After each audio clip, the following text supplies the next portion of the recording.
Happy New Year, everyone. Welcome to Helix Plays Games. My name is Richie, and joining me this week is the host of Talking the PS, at CyberChris2077, Mr. Chris. Happy New Year, everyone.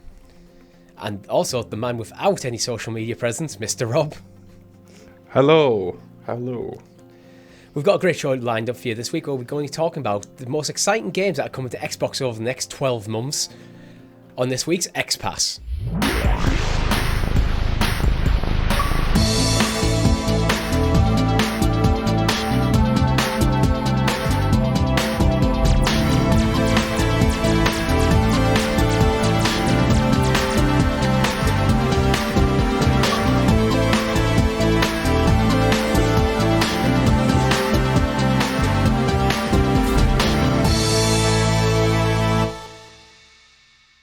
But before we get into it, make sure you like the channel, like this video and subscribe to the channel or your podcast feed of choice with notifications switched on so you're kept in the loop of all our great content here at Helix Plays Games. I'm slightly ill, so if I'm messing this up, that's why. Such as Talking the PS, where every single Tuesday, we break down all the PlayStation news in the clouds with YouTube and podcast services. CloudQuest, our cloud gaming discussional show every single Friday, where we go deep dive into one particular topic, which is available early for our members, and our upcoming show, The ClickerCast, where we'll be talking about everything to do with HBO's The Last of Us. No game stream last week because we were off for Christmas, but you continued your playthrough of The Last of Us Part 1, Chris. I did, pre-recorded. That went up on every Tuesday here on the channel. Yep. Until he finishes the entire series. Yeah, I don't know if I'm going to do... I was going to say, are you committing to part 2? Not part 2 yet. I feel like for the sake of like the ClickerCast content, it makes sense to maybe bookend it and wait until Season 2's maybe on the horizon. But I am and on about the Left Behind DLC because that is a big part of the TV show, apparently. So it seems like I'm going to have to go and do that. And a lot of people didn't play it, so it's probably worthwhile doing it on a stream instead. I would play it. I mean, Left Behind DLC was already a thing when I played through The Last of Us, so that was just naturally part of my experience with The Last of Us when I played through it the first time. Yeah. So I don't even think of it as DLC. Yeah, it's just because part of the story. It was just there with the game when I bought it. I think I bought like Director's Cut or whatever or something like a couple of years after it was released. Mm-hmm. Because, I mean, I think we've talked about it before. I did the whole thing when I got my PlayStation. I bought Uncharted 1, 2, 3, Last of Us, and then went straight into Uncharted 4. Mm-hmm. That was like, it was on the run-up to the release of Uncharted 4 is when I got my PlayStation 4. But yeah, make sure you follow us on social medias at Helix Plays Games and wherever else we are. Gentlemen, been playing anything interesting over Christmas? So little, but so much at the same time, because it's a bit of a weird time. You're not at work as much, but you do have loads of obligations for friends and family and stuff, and celebrating and revelry and whatnot. So I don't feel like I've done as much gaming, but at the same time, I'm juggling The Witcher 3 still. I haven't done that much on that one. Last of Us Part 2 with the wife. Pokemon, which I got for Christmas, like because I'm a big child, so my mother got me that for Christmas. Trying to say that as like a 33-year-old man of like, what would you like for Christmas? It's like, well, I'm an adult, I don't really need anything, but the Pokemon game for Nintendo, please. It's bad enough, like as a 33-year-old asking for a video game. Never mind Pokemon. Yeah, they just don't kind of can't see that still. But yeah, Pokemon. I think I'm done with Age of Empires now. I played a little bit of that, but I think I'm kind of like I've had my fix now, so that'll go back in the bank until probably the console version comes out later this month on Xbox. Age of Empires is one of them things you'll play for a weekend and not touch again for like 2 years, and you'll get right back into it for like a week, and it's it's in that kind of category of game. Absolutely. I think that's it. Did I play a little bit? I think I played a little bit more of High on Life as well. It's been one of those things, though, because I've had like sporadic time off. I've not been able to commit to one thing, but I've just had little tasters of everything. So I'm enjoying it. But after now Christmas and New Year is out the way, I can sit down and really focus on probably The Witcher. I think I need to commit to that more. Yeah, is it gripping yet at the moment, or is it just still in there? The Witcher? No. Yeah. Yes and no. So I'm enjoying the story. I just need that time commitment to play it in bulk. But then Like I said, the wife randomly wanted to start The Last of Us Part 2, and I was like, I'm not going to say no to that. Yeah, and then now I'm committing all of like our spare time as we'll sit down and play that together. And it's much easier to kind of two birds, one stone kind of thing. You know, I'm spending time with the wife and I'm playing video games, so I'm not going to say no to that. That would be stupid of me. That's easy husband points it's right easy, there. It's easy where it's like, actually, you go do your own thing. I'm going to play The Witcher 3 on my own, where it's like, it's an easy crossover decision to make while we're both off work. So we're both off work. With The Witcher I'm going to go into this other room for 8 hours and just ignore your existence while I play this game. Or we could play a game together. Like, I get that. When we're all back at work, it'll probably pivot back towards the Witcher, no doubt. I think with The Witcher as well, you need a good kind of 10 or so hours actually just in the world, because like obviously like, you're going into like Witcher 3 and not knowing like the big backstory. I felt like a bit kind of confused for probably the first 10 hours of the game, where I'm like, who's this guy? What's this person doing? And like I think it takes that time to kind of bed into it a little bit. Yeah. But once you are, like, you're in. The TV shows obviously helped a lot with that, like the Netflix series. I've not watched understand Blood a bit Origins. of the lore, what a Witcher is.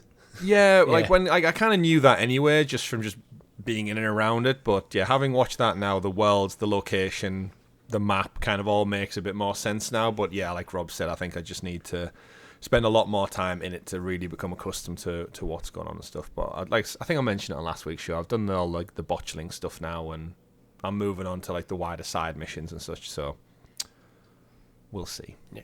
Rob, what about yourself? I've been making the most use of GamePass and just going through High on Life. Almost completed now. It's just a really kind of nice, refreshing game, which doesn't take a lot of like out of you mentally or anything like that. And yeah, it's included in Game Pass, so instead of paying all of £50 for a new release game, I just get it on day one straight away for all in my subscription, which is. There's a reason people say like Game Pass is the like best value in gaming. Yeah, yeah, and that's paid for itself, more or less like for the next 6 months now, just based off that title. So well, that's it, isn't it? You get one gem that you just fall in love with, and you think that would have cost me 50, 60, 70 pounds dollars otherwise. So that's, like you said, that's the next half year essentially covered. Yeah, it's almost like I wouldn't have paid that. I wouldn't have bought that game.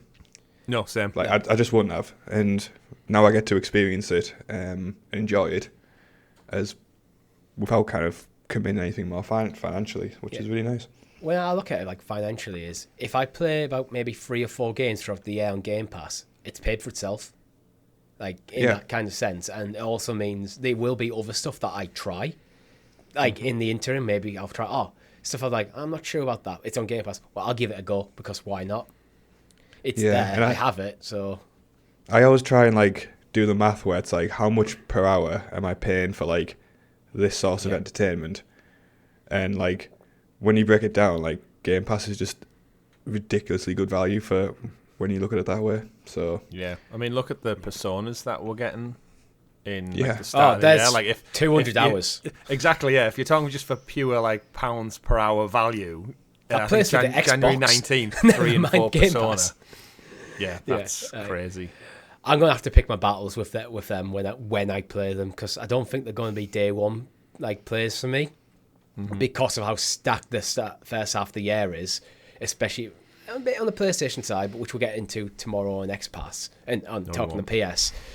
Yeah, but I know they're going to be big games, and they are the sort of games where I will just sink a lot of time into, assuming they grip me, because I don't really know that much about 3 and 4. Like, I know a lot about 5, but they could be a very different setting, very different like, atmosphere, different, and might just not vibe with me. Yeah, it's kicking off kind of a very interesting and busy year for Microsoft and Xbox. I think the unfortunate Game Awards no-show kind of ruffled a lot of feathers nearing the back end of 2022, and I think as we start this year, I think Microsoft and the Xbox team are very well aware, like, they can't have another year sat on the fence. Like, this is the year they need to come out swinging and really start to bear the fruits of all of their investment and time for the last several years. And Game Pass has got them so much goodwill, and the price downs on the Series S and such have done so well. But I think the general feeling is it's starting to wear thin, and this now, January onwards, is now when they need to start coming out and showing what they're capable of to compete. Because value is one thing, But as we said many times with Stadia, if you don't have the games, people start to look elsewhere and their intrigue goes elsewhere. And as good as High on Life is, Rob, it's not up there with a lot of the stuff that Sony are offering. Yeah. So yeah, like Game Pass is definitely surviving on the strength of the back catalogue as opposed to the catalogue moving forward. I'd say. It does make you wonder, doesn't it, as well? Like, if Sony stopped being classic Sony and just embraced the Game Pass model, they'd wipe the floor. If they were just like, God of War Ragnarok was day one on PlayStation Game Pass, whatever that looked like. And then everyone who was umming and ahhing about getting a Series S, they'd be like, well, the Sony Game Pass is that, but it's got all of the Spider-Man later this year. Like, I feel like I can see why Sony don't want to do it. Their accountants have sat there and worked out the numbers and decided the bean counters. I think it's probably because they're in such a strong place right now. The game sells so well. It's like, why would we? Well, it's always the underdog, isn't it? That's to make the change. Yeah. The market leader. Why would you upset the market? Because it's weird calling Microsoft an underdog, but like going into the last generation, they were well behind off this right from out the gate, so they had to change to like draw attention. Yeah, I mean, I think we've talked in the past where like we feel like they are making the right initial steps, but it's now it's the time to manifest all like this groundwork they've put in. And I think, as you said, Chris, if they do or they don't, that's I think some people have been very critical of Microsoft in 2022. I think it's probably a bit harsh, considering you look at all the moves they did with buying new studios and stuff. That takes time for this stuff to come to fruition. Like, so it's like. Yeah, and so they probably need a couple of years before we really see them having the same sort of like quality first party IP that Sony currently is enjoying. And once they have that and have it on Game Pass, Microsoft are potentially well positioned to like usurp Sony's throne. They just need the games. That's what they're lacking. They've got the better service. They've got the hardware as comparable. If they get the same quality games, I think that puts them in the lead. And it's the accessibility of it. Like Xbox All Access is really, really cheap. Like, it all depends how they take the next steps. I think this year is like the key one for them. It could define their next 5 to 10 years if they get this year correct. It's always going to come down to content, isn't it? Like, look at what's happening with the TV space now, with all the subscription services. Like, in the next 5 years, some of them won't exist. Like, I think in the States, they have, like, way more than we do, but they have, like, Hulu and Peacock and all this other stuff. Like, they will all fold into each other at some point because it's just too much. And you see it's starting to happen now, isn't it? Because you get, like, the Paramount Plus rolled in with like Amazon and stuff, don't you, and things like that now. So there's been weird like mergers of companies and stuff behind the scenes, but they still have like multiple like things out there. So like a single holding company will have two companies, both with their own streaming service, and you look at it and go, at some point these are going to merge. You do get that consolidation. Like, I think that's just how any industry goes. You have that expansion and consolidation, and just. But then ironically, it'll probably be the same. The combined price will probably be the same as Sky TV. It used to be back in the day, and it's like, okay, we're back to this place again. Do you get, like, before we get into the news properly, do you get confused when you still encounter people who have things like Sky TV? Like, my dad still has Sky, but he also has all the subscription like services as well. He has like Sky exclusively for the Smithsonian documentary channel, and that's it. That's very niche audience. Yeah. I mean, as for me, going back to what games we've been playing, I've had a similar thing to you, Chris, where I've had quite a lot of jobs around the house I've been putting off till I had a break from work to do. So it feels like I haven't got as much gaming done during my Christmas break as I have in previous years. Where usually like it's like dead zone between Christmas and New Year's. Like, okay, I've got like 4 days where I can just game for like 8 hours and still have time to do other stuff. But like, as I've told you, it's like I spent basically about 2 days like completely gutting this office and rebuilding it.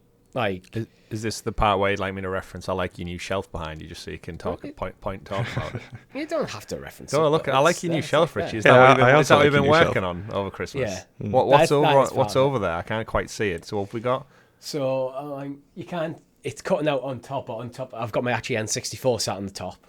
Oh, nice. I've got my Stadia Founders Edition. Unfortunately, it is cut off, but it is up there alongside my 3DS XL. the next shelf, which I like how you keep having a look back at it, even though I it's on am, the screen in front of you. Like, look forward and look what's on the screen. Well, I'm looking at the bits that have been cut off on camera. That you can just, I don't think you can see on like when it's cut, but you can see. You can see my Switch. On the Yeah, I next can see shelf. a Switch just. Yeah, the shelf below that is my PS5 and my Xbox Series S. Controllers below, and it's all functional. Like that, like I've wired. It's all powered up, and like the HDMI cables running across to my PC and stuff, all through my Elgato. So all three consoles that are on there behind me, I can capture if I want to. You've essentially took the ultimate like entertainment setup that most people have in their living rooms and made it into a vertical column of just fun and games. Yeah. Basically, like this is just a pillar of gaming, like in one block. I have relegated my living room because I had my PS4 up here, but now I've moved my PS5 up here and my PS4's back downstairs. It's always one of them decisions. Yeah, I was enjoying playing my Xbox in here, and I was like, and if we're doing more stuff in terms for the channel with PS5 related, having access to being able to capture stuff from a PS5, it just made more sense. I can always remote in, so. You can indeed. But yeah, lots of games to play about. Did you get your PS5, Rob? Did you get sorted? Did Santa? No, it's on order now. So right. It's on order. Yeah. Ideally just needed it in time for Hogwarts Legacy for the other half. Yeah. But I'm going to get it set up in the next couple of days. Well, we've got a few months to wait until Hogwarts Legacy comes out. Yeah. Did I say days? I mean months. Yeah. Well, days are months. So. That's true. I've also been playing a lot of guitar over Christmas. I think that's just I bought some new toys for my guitar. So, like, I got a bunch of effects pedals. Like, this is going to be great fun. Nice. But, yeah. That aside, Rob, would you like to introduce us to the... We have news? Well, introduce it anyway. All right, I never ever do this, so let me just look this one up. No. This is my job. Chris. Sorry. I told you, I'm not well. That was so unfair. Yeah. That's when he said sorry. All right, yeah, crack on. I mean, you can go for it if you want, but Chris, would you like to introduce us to the excellently exuberant, excavated Xbox expose, a.k.a. The news. The news. See, that's my part. I can do that part. Yeah. You know what? I'd say we're like rusty, but it's like we literally recorded an episode last week, so it's like the normal cadence of recording. Yeah, but the difference of how much alcohol we've consumed between last week and this week is like threefold for me. Because I had Christmas Day, I had our random Thursday out that we went out with the guys and just drank from like 1 p.m. till 1 a.m. the next morning, which should have killed all of us. And for some reason, we were all okay. Yeah. Well, not okay. Yeah. But we weren't dying on our deathbeds, which we should. Your wife was amazed when you got up at 9 o'clock. I heard. Yeah, got up and had. I think she's amazed when he gets up at 9 o'clock. Full stop. Like it was, but I think I was still drunk. That was the thing. So I was kind of, when you wake up and you think, I'm good, surprisingly, and I don't know, that just gave me a burst of energy where I was like asleep for 1:30, so I had a solid 8 hours sleep. Yeah. And I woke up and I was like, well, it's 9:30. Yeah. I'll just have a shower. I did go back to bed after the shower, to be fair, for another like 2 hours, so it kind of did balance itself out. But yeah, I did scare her a little bit because she was like, what have you done with my husband? Why are you up? Yeah, you should be asleep. Like, you're not usually up when you weren't drunk last night. Exactly. So, but yeah, either way, new lease of life, evidently, and it's New Year's Eve at the time of recording, so got a whole other night of it now, which I've got to commit to, I guess. Such are the harsh times, but in terms of the news, I'm going to be taking it a bit easier this tonight. No surprise. Yeah. You're dying anyway. Mm-hmm. Well, we all are. Slowly. Yeah. But back to the news. Yeah, which is brought to you by our members, which you can join for as little as 99p. It gives you early access to some of our shows, custom emojis, and our general love and kindness, such as Sedna did. Mm-hmm. So, thank you, Sedna. We'll be kind to you. We will not be kind to anybody else who is not a member. We are only kind to people who are members. So, just as a little side note, I always think it's funny the relationship that like some YouTube channels have with like members, and I think ours are all great. Our Helix Heroes are wonderful, and again, thank you for all your support throughout the year. But there's some channels I follow have like a very abusive relationship with their members who like actively like call them names and stuff. It's abusive in a jokey way. Absolutely. There's one of the top PlayStation ones I listen to. Like he literally calls the ones who aren't members. He just calls them freeloaders, and he's like, and then specifically depending on your country as well. So if you're from the UK, you're a lobster back. because of the red coats and the symbol, all that kind of stuff. Okay. Like, yeah, I don't know, but he just gives them abuse and tells them to write in, then tells them to stop writing because their writings are incoherent and poorly written, and it's one of those things you just laugh and think, okay, but yeah, we have a good working relationship with our wonderful Helix heroes out there. So yes, Sedna and the rest of you, thank you for your support throughout 2022. Members, feel free to write in if you want Rob to abuse you every week. We can arrange That could be a different tier perk if you want abuse. We could anybody who wants it. We put all your names in the hat. Rob picks one out every week and just gives you your abuse. Yeah, this week's who can we have? Doc Holiday. Yeah. You're my target. don't let me see you popping up in the Discord. Yeah, that's something new for 2023 anyway, gents. Yeah. I mean, I say we've introduced a new segment of the show.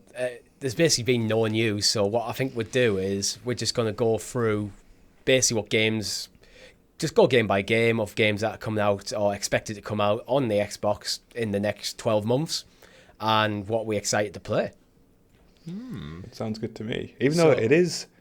Because we recorded like the Talking to PS before this, and just to preface things, there is a marked difference in the like depth and quality of titles coming out of Xbox at the moment. I feel. Mm-hmm. Yes, and that's I think between shows we touched on just saying like they need some kind of presentation. Like there needs to be, and we said that for PlayStation as well. Like we had such an oddly quiet back end of the year. We're heading into this year, like outside of a few core titles, we don't actually know what's on the table outside of even though Q1 is so stacked, we don't know what's beyond that. And I feel like both Xbox and Nintendo, to be fair, and PlayStation, some point between now and March, they got to come out with some kind of reveal announcement, roadmap, do you usually get slate a of Nintendo games. Direct in like February sometimes? So. I mean, they need to tell us what 3 more Pokemon games they're going to shit out in the next year or so anyway, so we know that's coming. I mean, I think Xbox are aware that they do need to like step up and show, because I mean, Aaron Greenberg of Xbox tweeted, "We have a lot planned to show and share about an incredibly exciting year ahead for 2023. Appreciate folks are eager to learn and see more. Timing is always key, but don't worry, you'll not have to wait too long for what's next from us." I mean, that's fine, but I feel like the fact that he even has to do that kind of speaks to the general feel at the moment. There's like some studios that can be quiet for as long as they want and they won't kind of suffer from it, like Rockstars and like stuff like that. But I don't think there's any kind of Xbox studio that can do that at the moment. No. Like, so yeah, we just need news. I just don't, when I think about the IP that Microsoft own, it just doesn't feel as strong as like what PlayStation have. There's some stuff that they've purchased which could become there, but it doesn't feel like they're quite there yet. Like I think some of the shines came off even some of the legacy stuff like Halo as well. Like, yeah, I think that's the biggest thing that's impacted them all round. If it wasn't for Game Pass, if everything was still just like $60, $70 price points, the Halo fan base is not happy with Halo Infinite's roadmap and releases and such. Gears of War's seemingly just like wrapped up. We don't know what's next for that. And then Forza absolutely smashes it out the park every time. But we've said on many of our shows, like the racing games have such a niche kind of audience that they'll always get praise and they'll always look absolutely stunning and beautiful. But you can only do so much with a car and 4 wheels. You expect it to be there. And if you're into it, you get it. But if you're not into it, you just don't even think about it. It's like sport. It's a sport, isn't it? Like if you're not into football, soccer, then FIFA does nothing for you every year. No matter how good it is, no matter how gorgeous it looks, it's still just going to be that genre that just doesn't tick it for you. And outside of that, like us three are quite new to the Xbox ecosystem. There isn't really anything from them that's not now Bethesda that really appeals. Like I'm not a Fallout guy, Elder Scrolls guy. I've said before, so like that stuff doesn't. But Indiana Jones does. Yeah. That's on my radar, hopefully for this year. Well, do you want to talk about Indiana Jones? We haven't really seen much about this game. No, we've seen a really slow pan across a table with loads of shit on it to do with archaeology, and that's all we've got, given a little bit of the music. But, which could have easily been like either like an Just a Uncharted logo. game or like Just a anything. Tomb Raider game, right? Anything. So it's developed by Machine Games, which are the Wolfenstein guys, I believe. They are. Yeah. So what is your expectation for this game, Chris? Well, we've got next year's this year, I guess, when this show goes live, the final Indiana Jones movie with Harrison Ford, The Dial of Destiny. So I feel like the hype and energy and kind of cross-media marketing for Indiana Jones is going to ramp up massively from spring onwards. Harrison Ford seems really keen on the movie. Spielberg's back. All that kind of like all Harrison the tick Ford's boxes. really keen on the movie. No, actually, He's usually really reluctant to go back to this characters. is the interesting thing is he hates obviously all the Star Wars stuff seemingly, but he cried on stage at the reveal of the Indiana Jones thing because of how it's his last proper outing and he got really emotional, which doesn't seem like Harrison Ford at all. Yeah. So either the script is on point or he's genuinely just realizing his career is like he's He an wanted old to guy. He's like 80 odd, right? Yeah, He wanted Han Solo to die during the original trilogy, so I think that's probably one of the things why he's kind of like on Star Wars, like, I think my character should have already be dead. And I think that's why he, like, spoilers, but he dies in The Force Awakens. Wow. I think that was kind of like him going, no, kill the character. It's probably one of them stipulations he had, like, I'll only do it if Han Solo gets a good send-off. Yeah. But I don't know. I guess as a long career as he's had, he's probably just got some kind of affiliation more with Indiana Jones. Maybe he's just not into sci-fi as much. Who knows? But in terms of like the game, I think it'll probably, if the movie comes out and does well, it'll build off the back of that success. But it's an interesting one because we've not really had an Indiana Jones game for so long, and it used to be like we've had the Lego ones. They were typical Lego games. Those games way back to like NES time and Commodore, like they were a thing because the franchise has been going for so long. But in terms of video games, it's kind of crazy that Tomb Raider and Uncharted have just done better Indiana Jones games than what they should be or what they could have been. Yeah. I can't think It feels of like it should have just existed already. I cannot think of a good attempt to do an Indiana Jones game. Well, they haven't really made. I can't think of an attempt. You got to remember the movies came out like back end of the 80s anyway, so like it predated the video games industry to what it is today. So other than a little side scroller platform thing, like there wasn't really much you could do. Like point and click adventure I think was one of the ones from LucasArts back in the day, but no one's really embraced it, whether the franchise or the IP has been tied up in rights, because it's weird because kind of Disney own it but Paramount own it, and like even now the Indiana Jones movies are not on Disney Plus, they're on Paramount Plus until the summer when the movie comes out and they've hashed some deal out to get them. But to go back to the game... It's been a long time since I've seen them. I'd like to watch them again. Yeah, absolutely. And to just think of the game, in my mind, just give me an Uncharted game with Indiana Jones. That's all I need. Like, good quality story, good bit of action-adventure, pulp cutscenes with big action set pieces. But then now I'm thinking, machine games only ever do first-person. And are they going to have Harrison Ford's likeness? Because if not, then it's kind of like, is it really Indiana Jones then? Or is it now this weird, like... what's it called? Uncanny Valley Avengers game style thing where it isn't really him. And then at what point does he just start looking a bit too close like Nathan Drake? Because let's face it, he's just a generic white guy. Nathan Drake is based off Indiana Jones, like straight 100%. Up. So it's like, you are running that risk, and I think this is one where I think you're right. You probably do need Harrison Ford. Yeah, you need. It has to be third person. And I don't know if they've confirmed that yet, have they? No, nothing. Like I said, we've just got that slow pan across the table. And the theme, so it's like, so they've got the theme, so get the likeness, but like again, the video games look so good now. This could be the first time you could actually like take an actor, de-age him, but within the world of the video game, he's not really de-aged because that's his character model. No, it's voice acting, so it might be easier on Harrison Ford actually. And then you've got voice acting, so that's another problem, isn't it? He wouldn't do it. I don't think Harrison Ford is voice acting this at all. No, nowhere.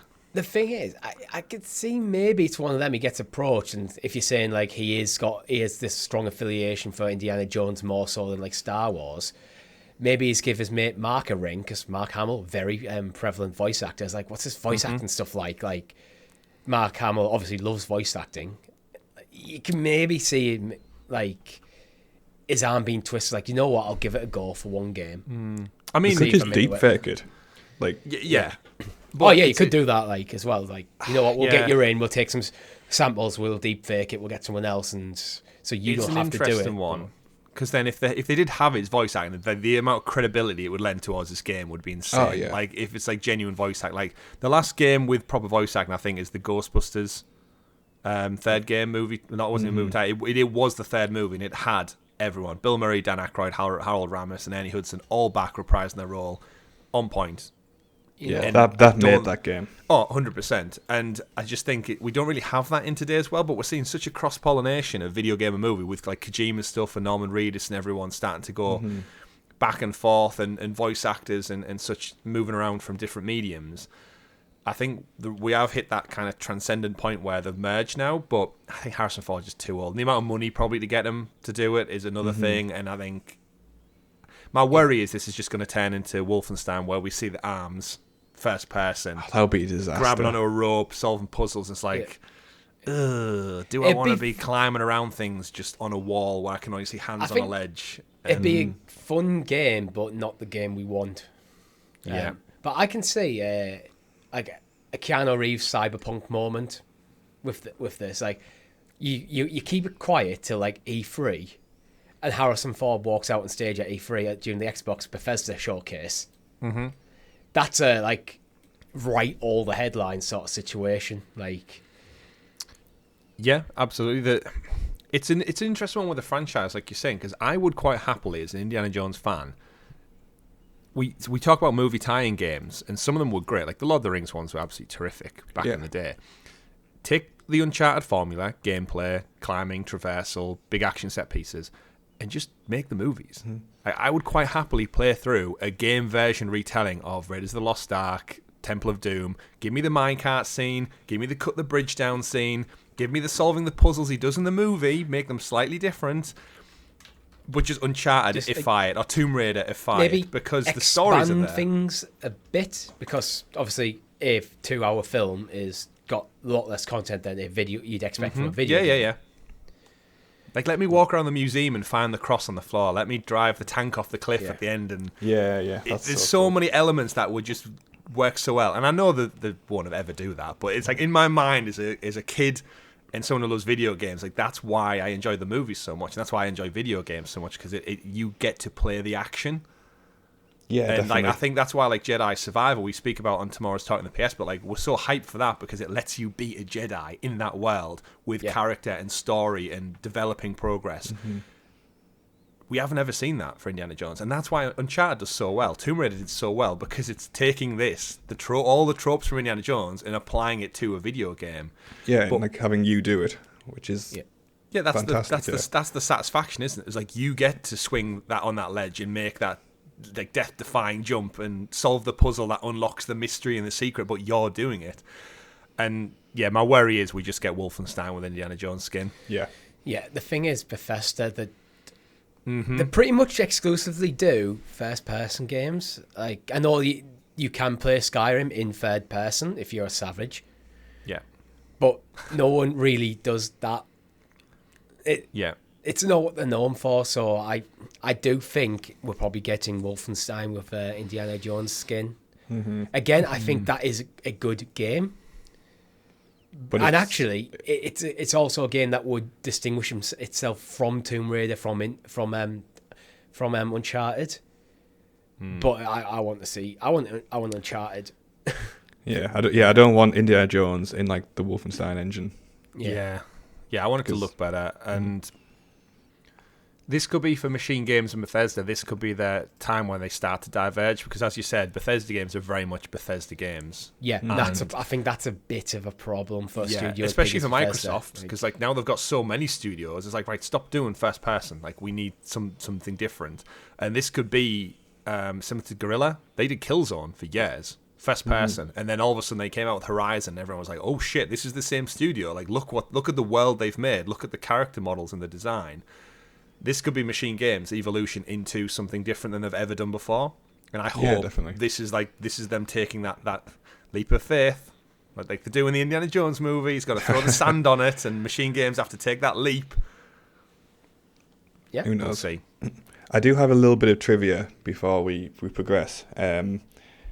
Just because you talked about a lot of the Rings games, okay? So this blew my mind, and you probably already know this because you're more involved in like the news and stuff. But what engine do you think the Lord of the Rings games were built on? The original ones. Like the movie tie-in ones. The PS2 like hack and slash ones. I mean, it was EA, wasn't it? So is it the FIFA engine? You're on the right track. I don't know what the name of the generation of that engine was. Well, like the game, their like in-house their engine. yeah. Like, Even the game franchise, it was precursors like Frostbite or something. no, it was Tiger Woods. Oh wow! That just shows you.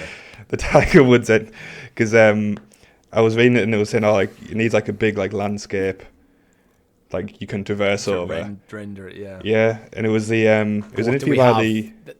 Yeah. I think it was the Callisto Protocol guys were talking about it, and they revealed that, which blew my mind. And when you brought up the Lord of the Rings games, there was like, I have to share this knowledge I've got because it's.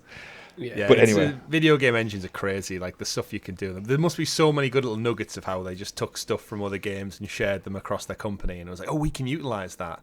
Like how many assets you see in games that actually do appear in others, but they're just reskinned or like they're put in a different location or shrunk or made bigger, and you just never know. Yeah, because it's super expensive to do it otherwise, isn't it? Like 100%. One of on the Last of Us playthrough I was doing this week is the part when you reach the bridge in Pittsburgh that you've got to get over, the big kind of like it looks like the Tyne Bridge or the Sydney Bridge, and you go through an architecture's building leading up to that point in the game, and it's just a little office that's an architecture firm. And on the table in the middle of one of the rooms is a miniature model of that bridge. Like, so presumably the architecture firm local to Pittsburgh helped design the bridge for their local town. Yeah. And in my mind, I'm like, they've just took the assets for the big bridge, shrunk it down, and just put it on a table, because that would be so easy to do in engine. And you just walk past and go, oh, look, there's a little miniature scale model. And it's like, from a video game point, it probably is just the same exact thing reduced and plonked on a table without textures. Oh yeah, 100%. But it's video game magic. Video game magic. Just render it out at 10% like size. It looks like a little plastic model instead. Yeah. Win-win. I think we'll stick with Lord of the Rings because we do have the Lord of the Rings Gollum coming next year. Which was actually it was meant to be for my birthday. We missed it. Looking forward to that.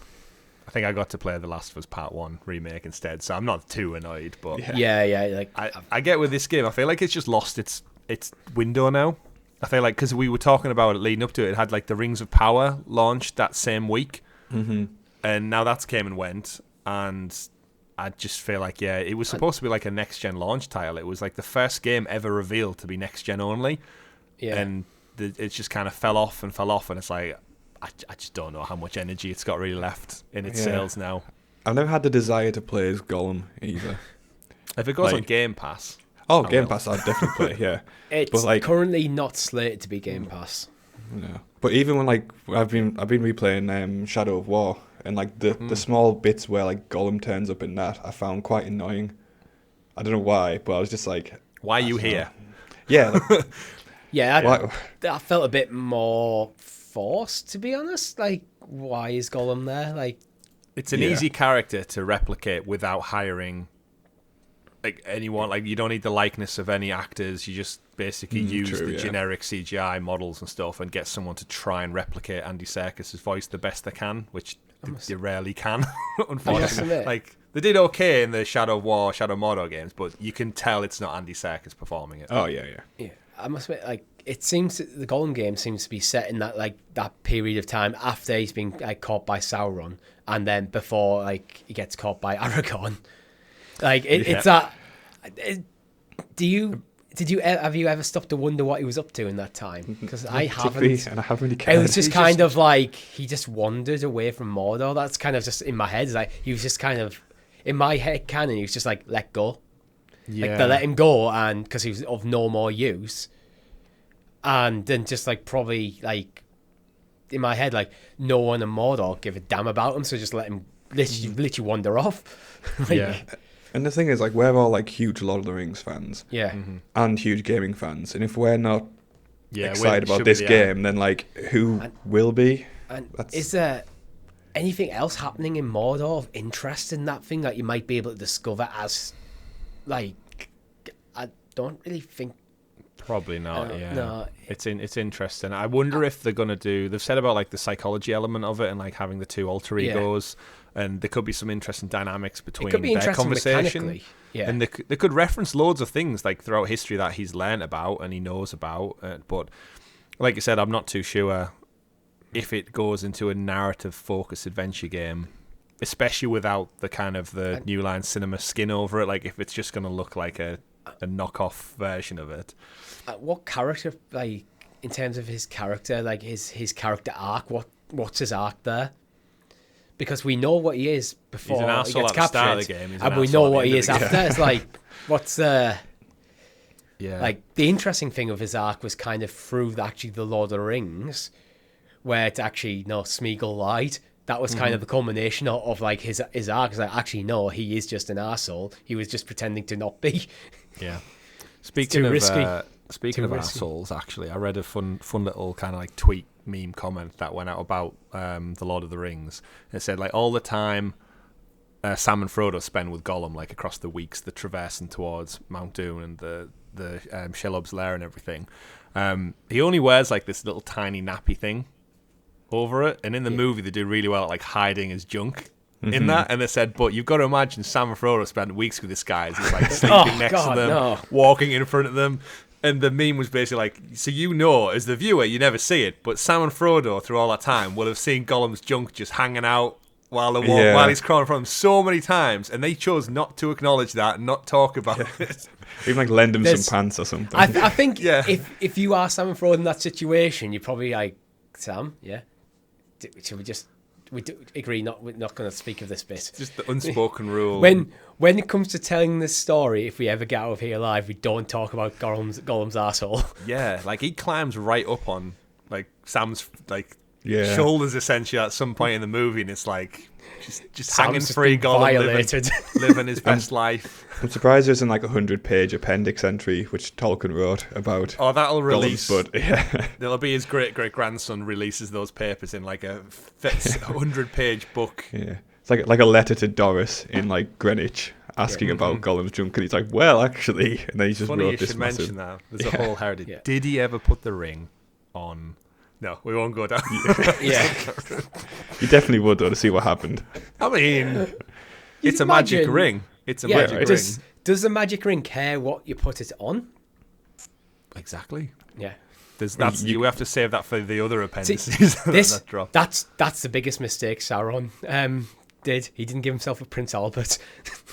I mean, I mean that's not getting chopped off, is it? That's why you wear like the bit.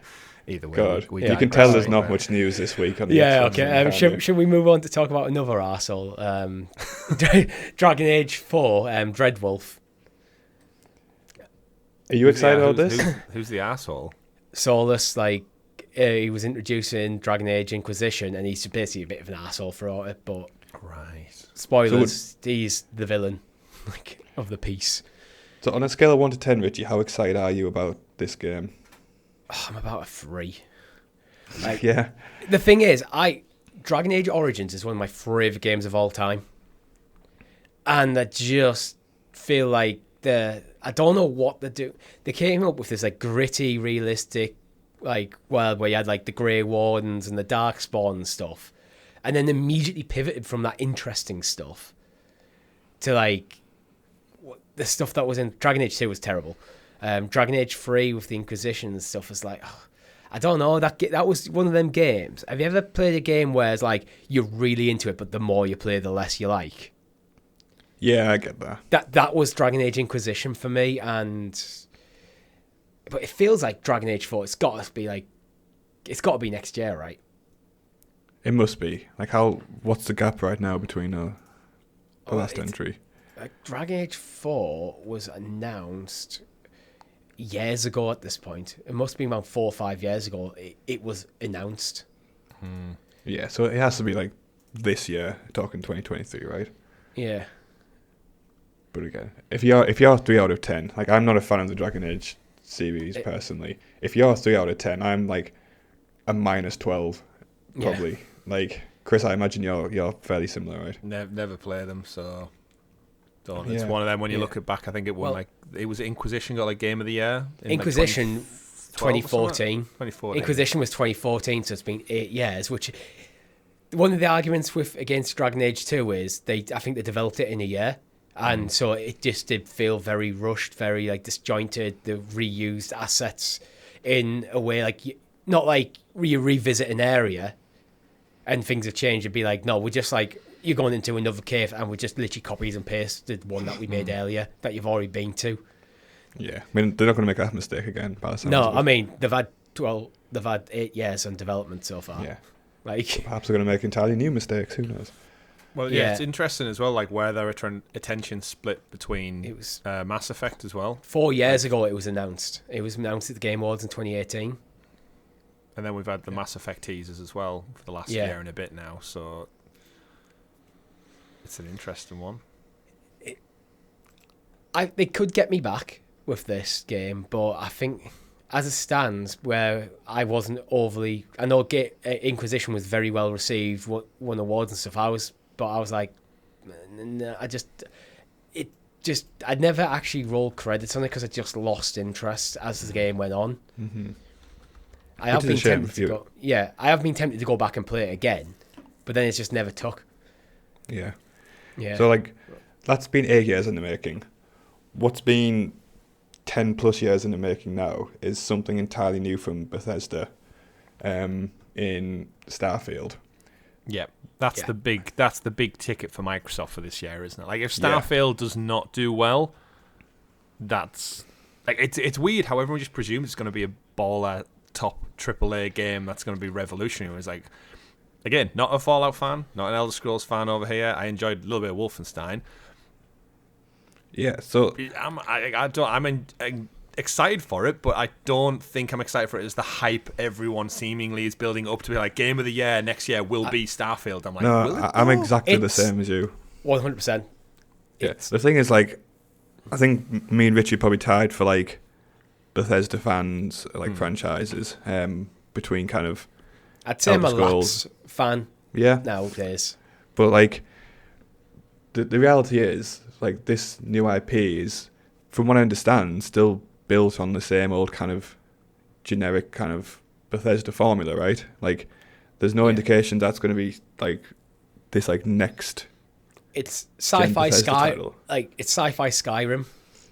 Yeah, which and like 10 years ago would have been an awesome concept. Now it's like, is Skyrim just like as a game, like as amazing as it was and revolutionary as it was, is that just dated as a concept? Does the game, like, that format need a good like overhaul at this point?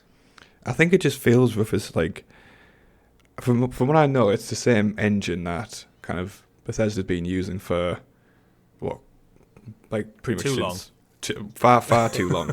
And like, you could feel it starting to creak when like I first played Fallout 4. Yeah.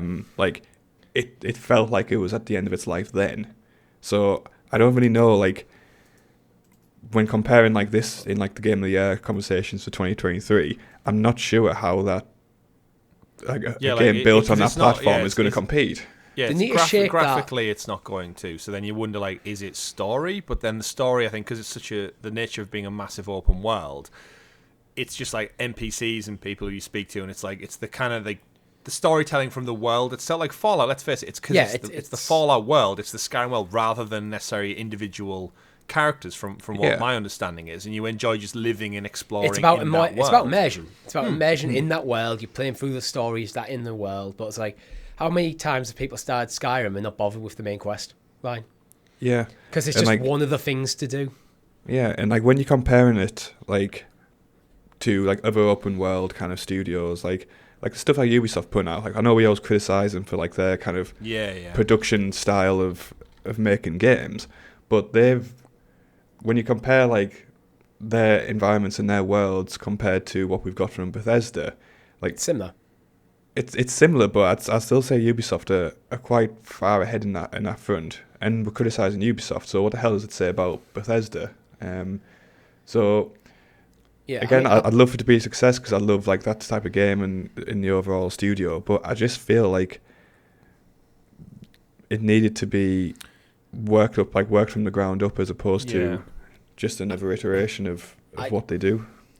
Yeah, there's some things about Starfield that get me, apart from it just feeling like another Bethesda game, which that was my main criticism when I tried out Deathloop on Game Pass. Is like, this just feel like another Bethesda game, and just like another first-person shooter Bethesda game. That's just how that game felt. It's like, you got some interesting stuff going on with like the time mechanics, like restarting the loop, and you learn more, you can explore different areas, and that's how you get through the game.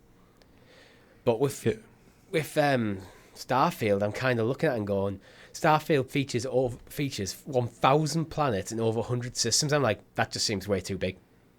Definitely. That's going to be, feels like this is just going to be procedurally generated, bland content rather than like, I'm at a point now in my gaming history where I want things to be more condensed. I want more polish. I'd rather have a smaller but very, very refined experience rather than this massive experience that demands your attention for hundreds of hours, but is giving you mediocre content.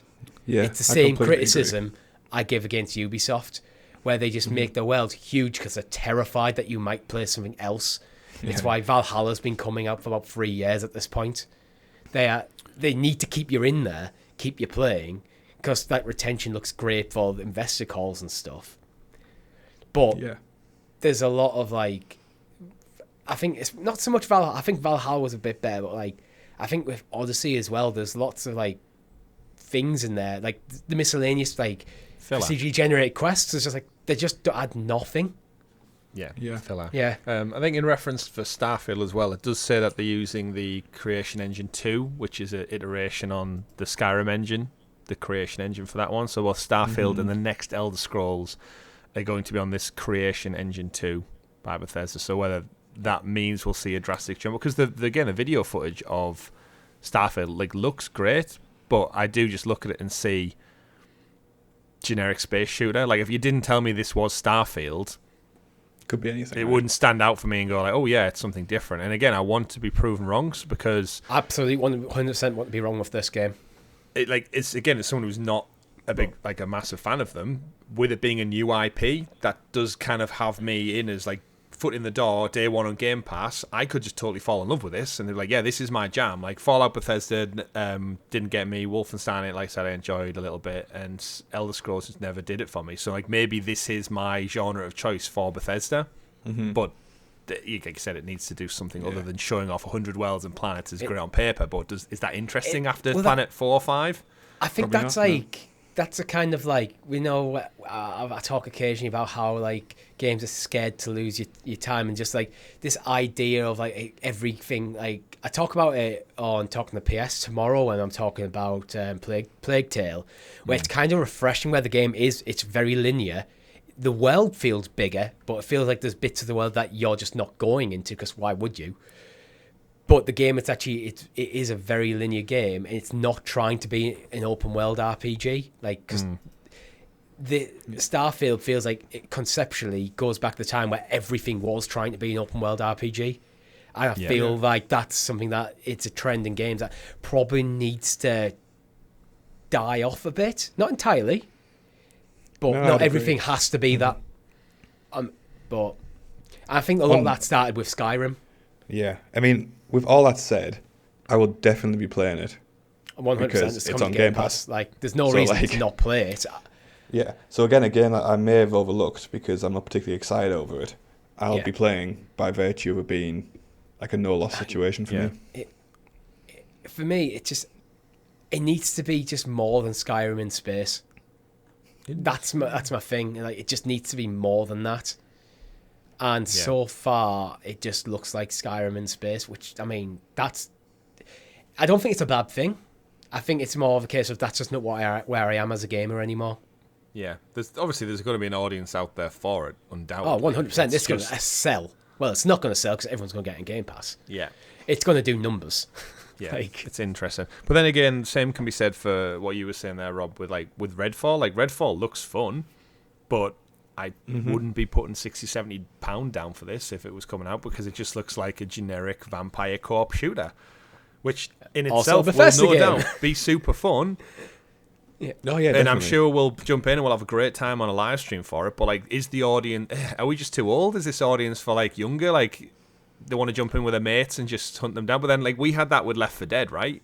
And I don't think anyone's bettered Left 4 Dead yet. Absolutely that gameplay and co-op loop. Even, like, Just for Blood, that came and went, right? And that was the spiritual successor to Left 4 Dead. Well, was it? As much as we enjoyed that, would we have played if we weren't streaming it?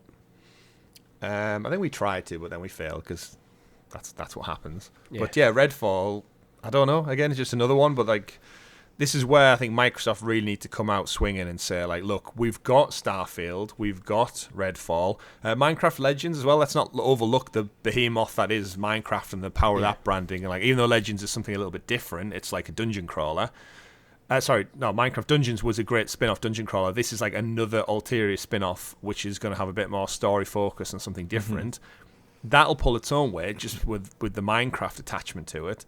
But I want them to just come out and be like, yeah, our slate is jam-packed. Like, here is Indiana Jones. Here is a new IP. Yeah, it needs to be diverse and just something for everybody. Because, like we said, I think the Xbox kind of player base has just evolved beyond shooters now. Like, we want more than just, is it bro shooters or dude shooters or something they call the genre? Your Halos, your Gears, like they were great, but all them people are now older, and the younger generation coming through, they prefer Fortnite and Apex and fast-paced, frenetic shit happening.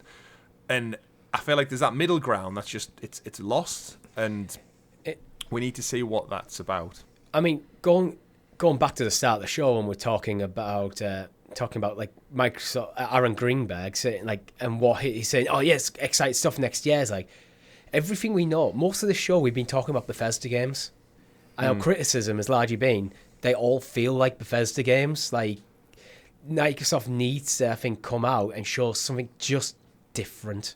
Yeah, like you look at God of War versus Horizon versus Spider-Man, like from PlayStation's side of things. These are all very different games. They feel different. There's common elements, but they do all feel and play very differently, and they've all got their own charms to this. Yeah. I do think the one game that could definitely do that is Senua's Saga or Hellblade 2, whichever way that is, because the first one was so well revered and reviewed, and then Microsoft has since bought Ninja Theory. So then the sequel was at last year's Game Awards, I believe, and then the trailer, and then we never saw anything of it. So this should be something that's literally ready to go. And it should be this year. And I haven't played the first one, but I've heard nothing but good things, and it was on my list.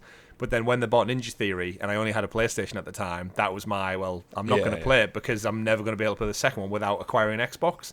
Thanks to Game Pass and Xbox's marketing, they've done the right stuff and they've sold me on their console now. I'm in with Game Pass for 2 years. This is the perfect time this year to get me in on the sequel, because I'll go back and play the first one. I'll get the sequel, and this is the one of the few things I think is different in their library that we know about. I think I'm very excited for this one. Hellblade: Senua's Sacrifice is on Game Pass as well. Yeah, well, it's their studio now, isn't it? So so that's one of the ones I was thinking. Was like, well, yeah, Hellblade 2's coming out. Okay, once we know a confirmed date, I will think about playing the first one. And like, okay, that's because I can. It's on Xbox. It's on Game Pass. I can just go, and it's like, if I like it, I'll play the next one. But aside from the odd naming convention, that's probably of all the things we talk about, that is the one that's highest on my list right now. Probably under Indiana Jones, actually, now I think about it. Yeah. But that's just, Indiana Jones could fall off a cliff if they do all those things wrong that we mentioned earlier in the show. Yeah. Where it's like, oh yeah, hype, and they go, oh, actually, it's not this. They show gameplay, it's first person, I'll just go, maybe not then. Maybe not. Yeah, definitely. But summing up my anticipation for like Xbox titles at the moment is just like the same three letters keep coming back like into my head, like TBD, TBD, TBD. Like every single title with any like interest is just like got a massive TBD next to it, which isn't getting like changed anytime soon. So they need to do that, like announce roadmap thing. Yeah. I mean the fact that they are coming out and saying, wait guys, it's coming, suggests that hopefully there is a big showcase coming early, ideally January. Because if you're already putting out fires and going, look guys, just be a bit more patient, you don't want this dragging into February then into March, and to be fair, you want to probably show this before like investor calls that'll happen in February, March, and go Yeah. bang. Look at suddenly the fan base is excited again for the next 12 months. Yeah, but like mentally, I'm already kind of planning out my like gaming calendar for next year, where I'm like, okay, like Hogwarts Legacy is going to drop here, and then it's going to be Resident Evil 4, and then like that, all like on PlayStation. And like my budget and time, like both money and time, is filling up with PlayStation titles, and I wouldn't. The first one that's going to get pushed out of that schedule is a load of XPass games. Mm-hmm. When they announce this showcase, there's going to be a lot of hype coming in, and I hope they've got the stuff, because they are kind of getting. I think they are on the right track.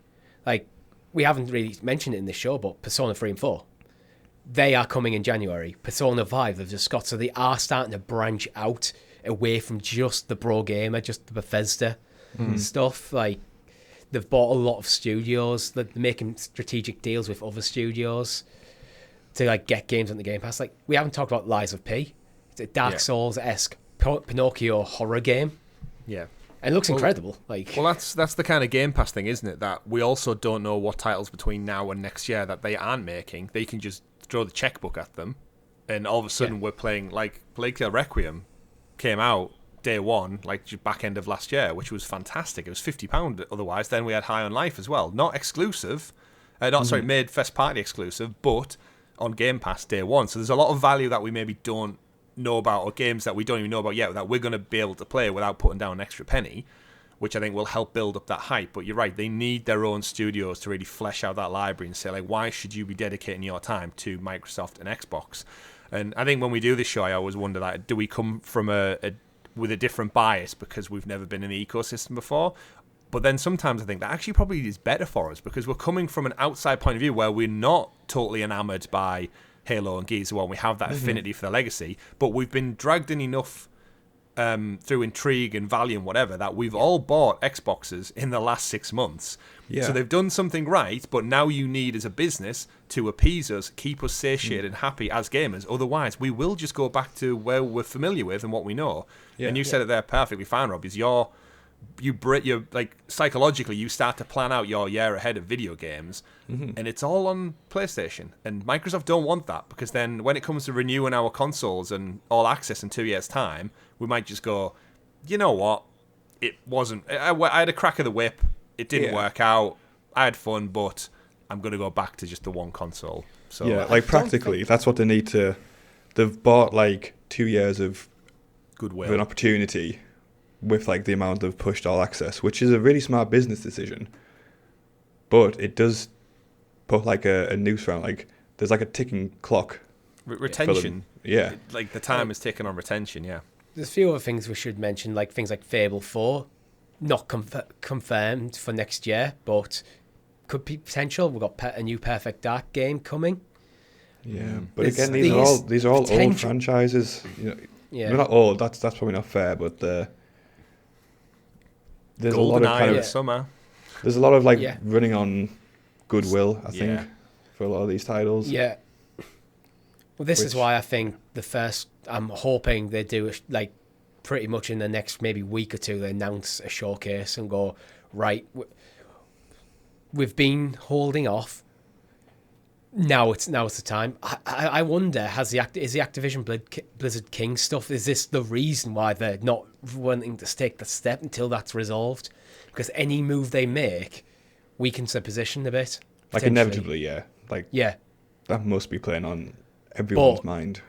It's eroding goodwill at the moment, I think. Like, you come out of a rocky 2022. I said at the top of the show, I think people may be being a bit harsh, because I think you do have to consider things like the pandemic and how that impacted game delays and stuff. And we also we give like BioWare ship for like announcing like Dragon Age like 4 years ago. I still don't have a clue when they're going to bring it out. So it's like there is something to be said for like announcing games way too early. It's kind of finding that balance of when's the best time. Yeah, but it's like when you've run out of things that on the horizon, you kind of need to send something out. Well, yeah, I think that's where the goodwill starts to wane a bit, because everyone else has been in the same boat. Nintendo and Sony have been in the same boat, and yet we had 3 exclusives from Sony this year. So, were they not impacted by the pandemic? Did they not have studios all have to shift to work from home? So it's like this whole wait and see approach. It only goes so far, and I think we are at the tail end of people's patience. Well, yeah, one of the few things. Yeah, like Google basically spent 3 years not giving anyone showing anything for people to be excited on the platform. Kept going, playing the cards too close to the chest, and then people from outside like going, "Why should I even give this a go if I don't know what's coming?" You can't. You're not guaranteeing even like the big third party stuff is coming. Oh, you close down your game studios. Like, yeah, in hindsight, it's pretty much inevitable the way that went. I would agree, but I think we're all in agreement. Like, showcase as soon as you can, and like get us back impassioned into the kickstart the year with a bang.